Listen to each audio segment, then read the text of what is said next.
faith leaders from our area a very, very powerful breakfast. You know, we've got to pray because God is in this. God is controlling this. And we're going to pray like everything depends on God. But you know what? We got to work like everything depends on us. When we fight, when we fight, all right, now, I don't need to tell you how important this election is. Georgia has delivered for this country. In 2020, we sent Joe Biden, Kamala Harris, we turned Georgia blue. We sent 2 senators in Washington to clean up the mess that had been left. And now we're going to send Kamala and Tim Walz to Washington to finish the job that Joe and Kamala have started. We're going to get it done for the American people and to help us put in context just how important Georgia is in saving our country, saving our nation, saving our health care, saving the Department of Education, saving Head Start, saving all of the things that mean a better life for American people, for you and for me and our children, our children's children, and our children's children's children. We're going to bring the 42nd President of the United States of America, Bill Clinton.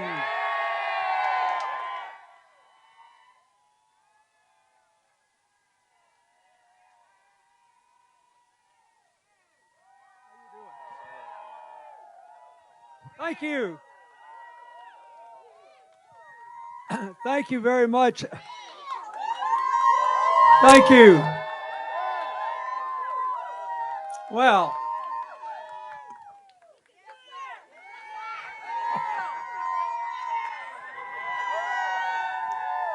first, thank you. You know, Columbus has really improved a lot in the last 32 years since I came, and we can give a little credit to your congressman. My longtime friend, he's done a great job here, and it's just wonderful to be back. And I've been hanging around here the last 2 or 3 days, you know, and traveling out and going around. I went to the fair, and everybody was in such a good humor. I even had one guy with a MAGA cap ask to take a picture. And it made me feel good. I thought maybe there's hope for this country yet. Part of Kamala Harris's new way forward is that we're going to have more us and fewer them. This us and them thing is eating us alive. And so when the guy asked for a picture, I said, come on up here, man. Who knows, maybe I can infect him before the election day. Meanwhile, we got a race to win. And I want to thank another man, native of Columbus, who was for a while the longest serving member of any state legislature anywhere in America, Calvin Smyrie, who's from Columbus. He's over there. He's been with me. I want to thank Congresswoman Nikema Williams, your state chair, and a great friend of many of my friends. Thank you, Representative Carolyn Hoy. Thank you, Representative Teddy Reese. And thanks to all the local campaign people here. I've had the best time the last 2 days. I got to go to the state fair, which I thought was pretty cool. And I didn't get it. You should be proud of me. I didn't eat one. I was trying to... I got one and gave it to somebody younger with a higher metabolism.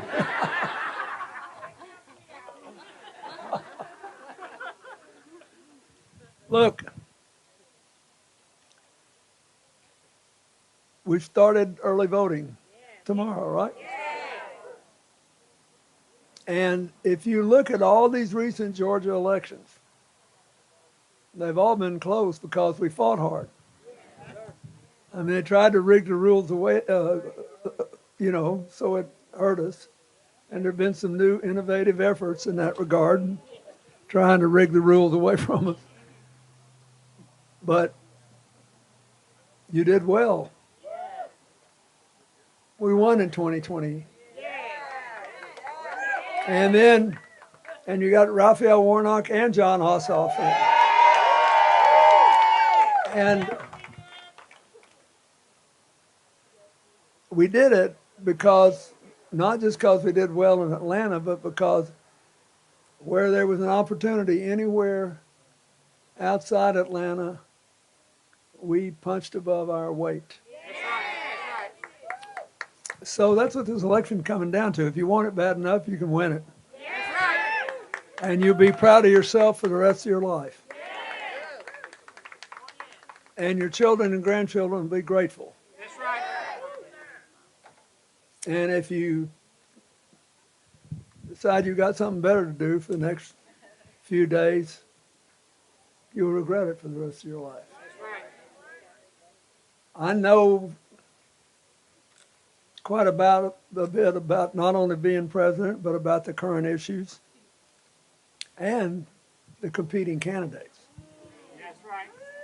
And the thing that, as I said this once before when I was speaking for Kamala Harris at the Democrat convention, people always talk about Donald Trump lying. They say, he just makes stuff up. Well, he does. He just, and you got a lot of help here. I saw Marjorie Taylor Greene was with him the other day and said, did you see this? She said, when our friends in North Carolina got creamed by that terrible storm Helene, usually hurricanes hit the coast. This one hit inside the west.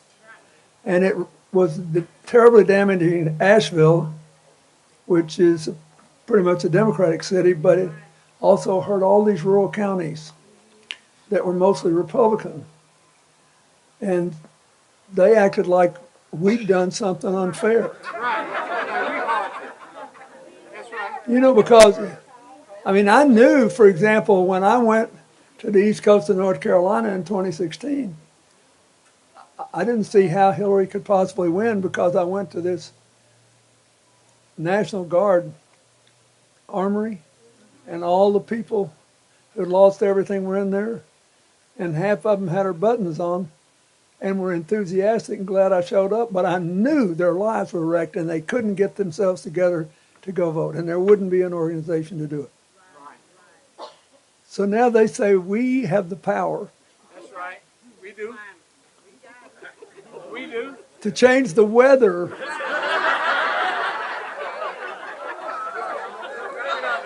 Man, I'll tell you something, folks. I love being in politics, and I love public service. But if I had had the power to change the weather, I'd have been in a different line of work. There you go. And, I would have underwritten this entire campaign if that had happened. We're having a good time, but we need to be serious here. They're big stakes. And the thing that bothers me more about the opposition campaign, even than any lies, are all the I's. That's right. That's right. Sun came out today. I did it.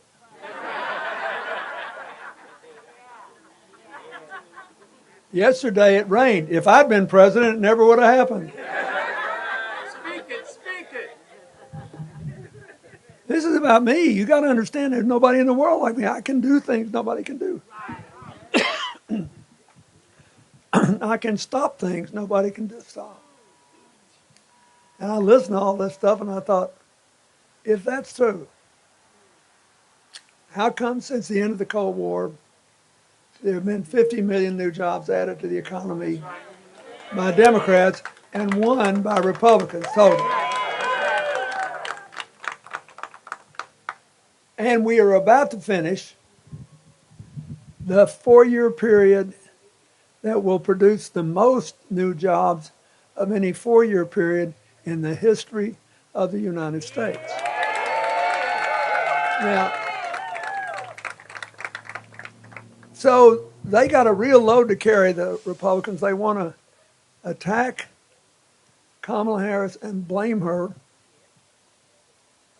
for anything they managed to keep from happening.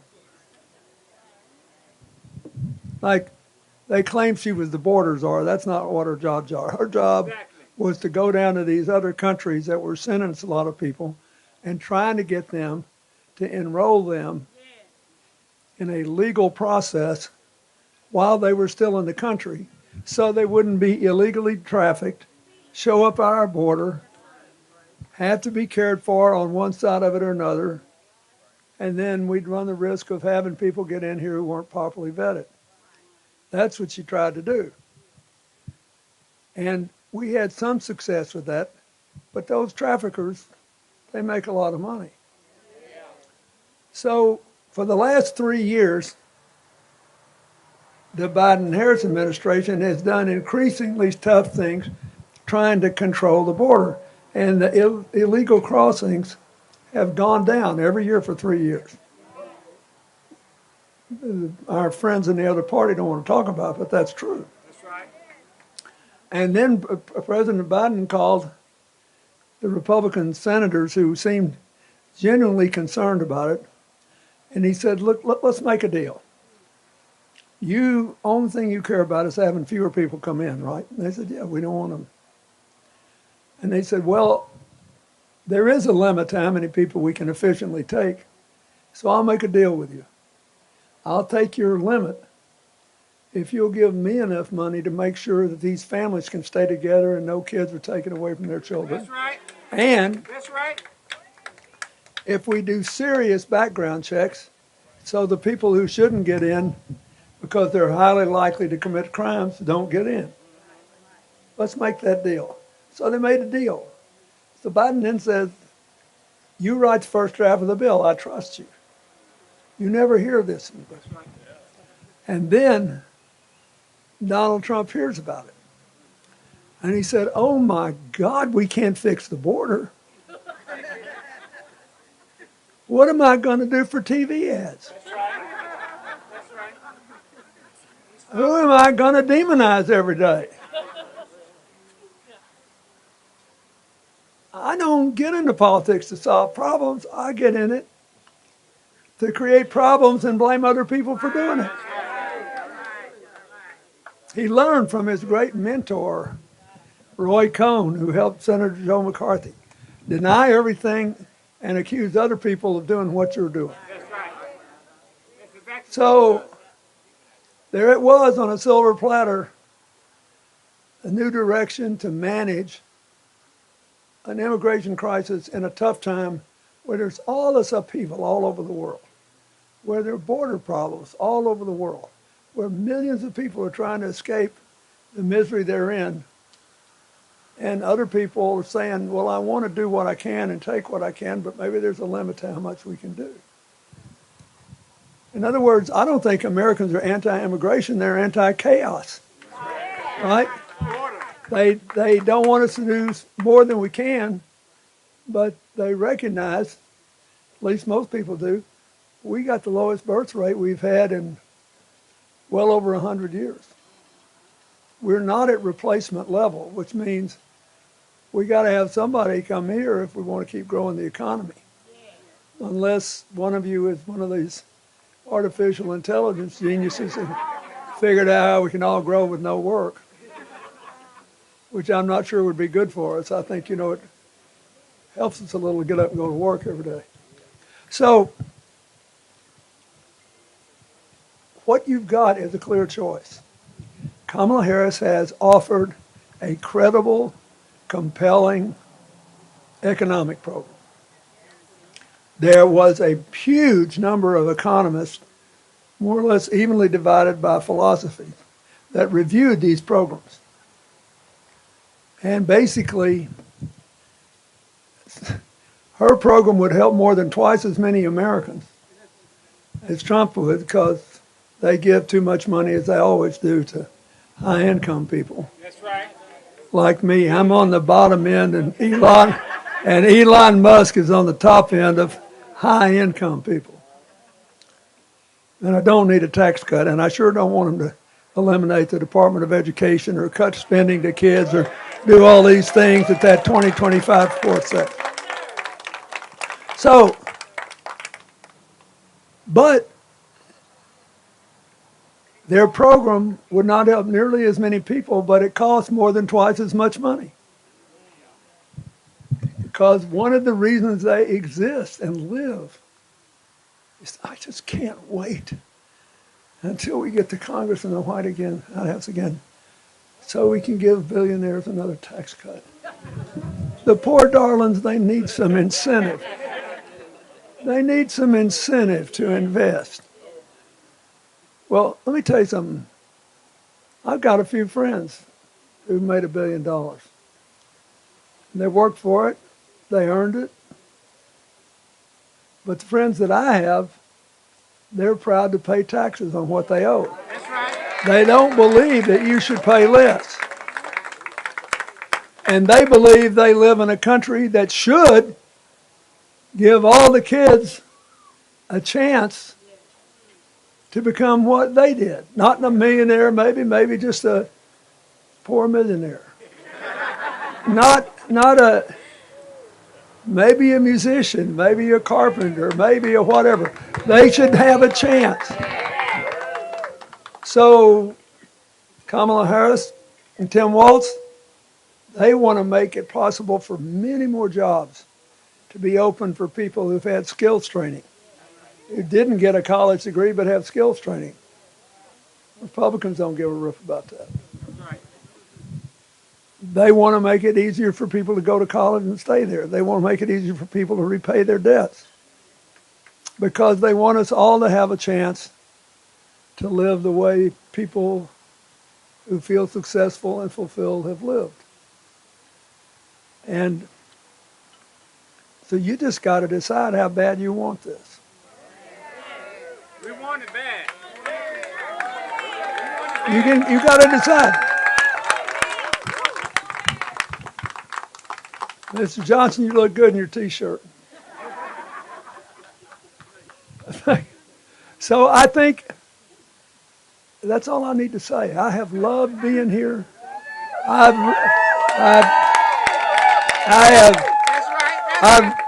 relived 30 years. I've thought about everything in the wide world that's happened to me. Here, I love driving all over Columbus and see how beautiful it is now.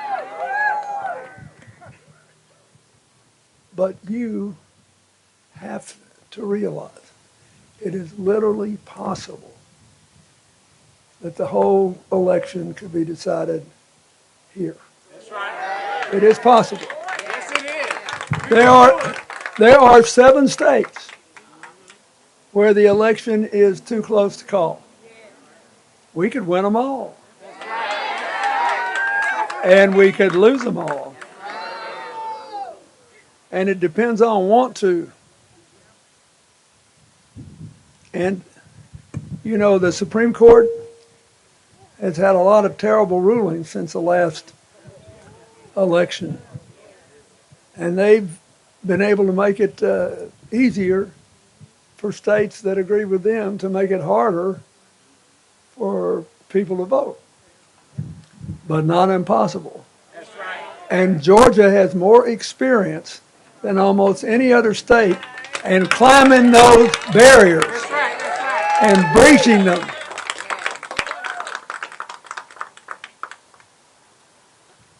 I was looking at that gentleman in the beautiful cap that says Bronze Star. You got too many military veterans in Georgia who have paid too high a price to serve this country to be turned around and discriminated against and access to the polls. That's right. You can say no. You can be no. So that's the last thing I want to leave with you. I want you to celebrate on election night. I want you to be happy. Yes, we will. And I want you to know that I am here because I believe, based on my personal knowledge of the job and the candidates, that Kamala Harris will be a fine president, will make a huge difference, Yes, that the risk that her opponent will actually do what he says. And now he says, oh, who are these 25 people? I don't know them. Well, President Trump, 144 of the writers were in your administration. It's just 144 of them. About that many, over 100, military and administration members from the Trump years have already endorsed Kamala Harris because they saw up close what happened to ordinary people. Don't be fooled. Just bear down. Have a good time. Yes, we will. Look for somebody in a MAGA cap to take a picture with.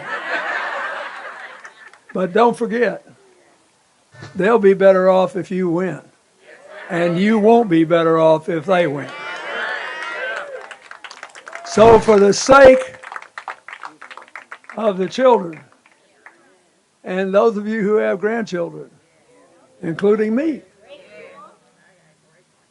please make sure we turn out. All we got to do is show up. If we show up, we'll win.